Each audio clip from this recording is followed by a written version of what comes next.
It is great to be here on this very important topic, something that in my first year as the Secretary of Homeland Security, we have spent quite a bit of time thinking about organizing, strategizing, evaluating where we stand as a country and where we need to be. And all that thinking and strategizing is very nice. But what that doesn't communicate is the sense of urgency and speed with which our nation needs to work and need to act. And I was on a plane just a few days ago with my nephew. He is 15, and he pulled out a book to read in the plane, and I believe it was called Hacking the Art of Exploitation. Some of you have read that book.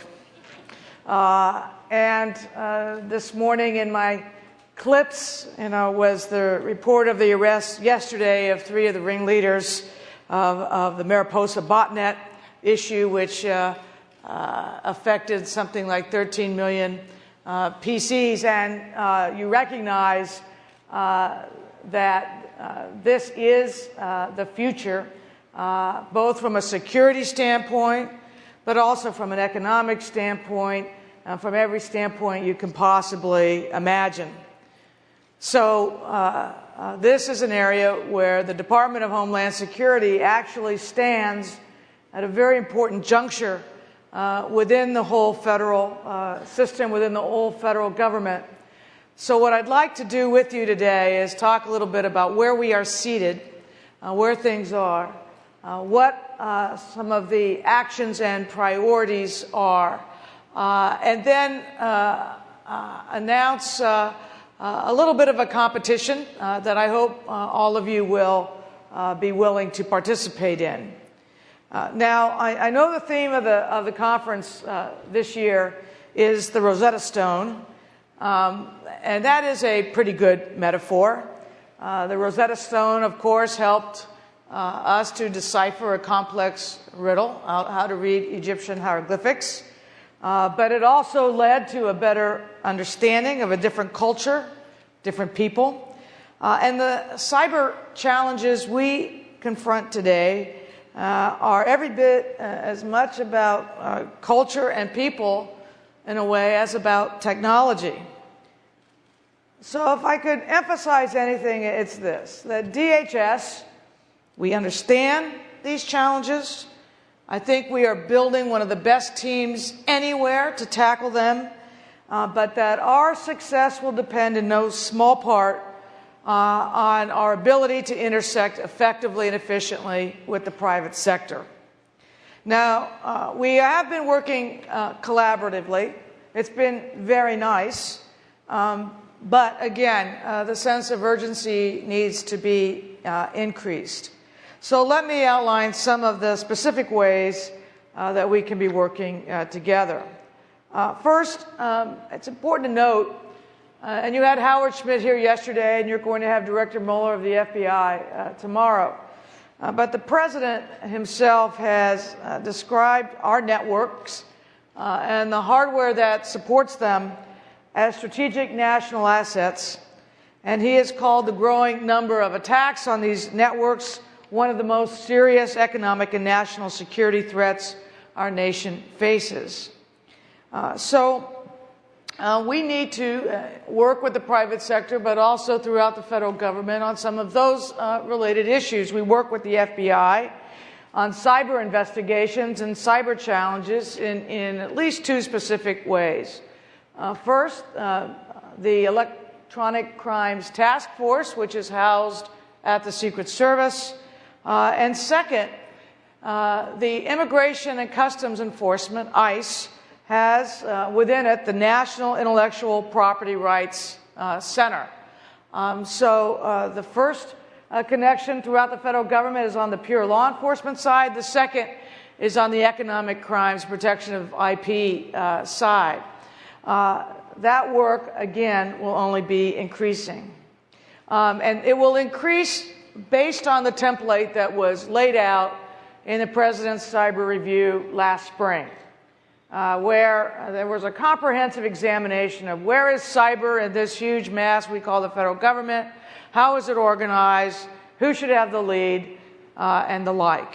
And so the President's Cyber Review concluded that the Department of Defense will retain the lead for the military, the .mil, and national security systems, but that the Department of Homeland Security will have the lead for the civilian side of government, the .gov domains, as well as the lead to work with industry, with the private sector, to help defend privately owned and operated networks, particularly as they affect critical infrastructure. Now, these are huge responsibilities for what in reality is a young department, the youngest department in the federal family. But these are the challenges that we want and that we accept. We are, for example, working with our private sector partners in the financial services arena and with other key industries about what needs to be done and what can be done to strengthen security there. That engagement we will continue and build upon over the months and years to come. But I think before going much further, I'd like to put it in a little bit of a context for you, because the Department of Homeland Security was founded in the wake of the attacks of 9/11. And terrorism and the fight against terrorism remains really our core principle. That's what we were set up to do. But as the threats against the nation have evolved since 9/11, the department itself has to evolve. We can't be static because we don't live in a static world. So we have to evolve to secure the aviation system, to protect the borders and the ports, to enforce and facilitate the immigration laws, to make our country more ready and resilient for disasters from whatever source. And of course, the attention paid to cybersecurity, particularly that which threatens our cyber infrastructure, are also threats then to our homeland security.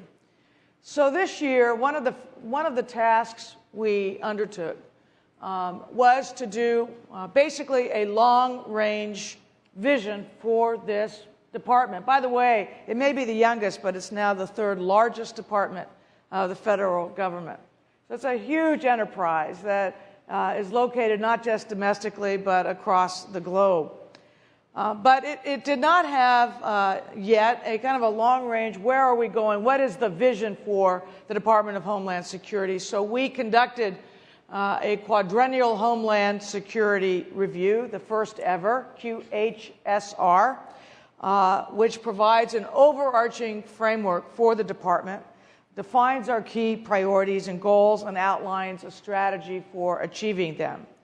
And because of the clear mission that DHS now has in the cyber realm, as a result of the President's review, one of the top five, we listed 5 priorities for this huge department. We're going to focus on 5 areas.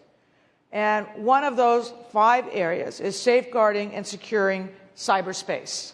The first time any federal quadrennial review has specifically identified cyberspace as a major mission area. And within that major mission area, we have 2 goals: to help create a safe, secure, and resilient cyber environment, and to promote cybersecurity knowledge and innovation. So now that we've identified this as something, a space in which we will be very, very active, we began then by coordinating and consolidating the department's cyber efforts under the leadership of our Deputy Undersecretary, Phil Reitinger. Now, Phil is moving aggressively to build, I think, one of the best cybersecurity teams anywhere, both with talent from within the federal government, but also with new authority to hire top professionals from the private sector, from outside the government. In fact, we may be trying to recruit